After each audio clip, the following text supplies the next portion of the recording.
Çiçeğimiz de hazır.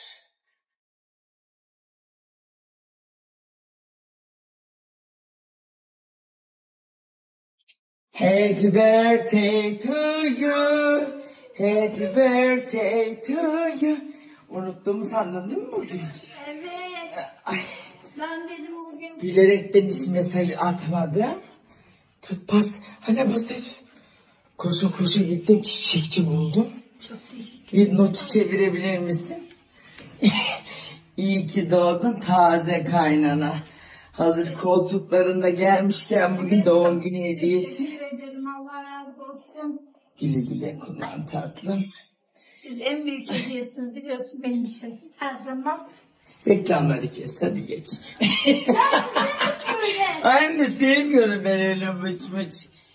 Hadi bakalım kaç oldu şimdi? 55 oldu. 55. Anneannem gibi gitgide küçülüyorsun büyüyeceğin yerde. Yo 55 zaten. Ümran Hanım'ın yeni muhteşem salon takımı.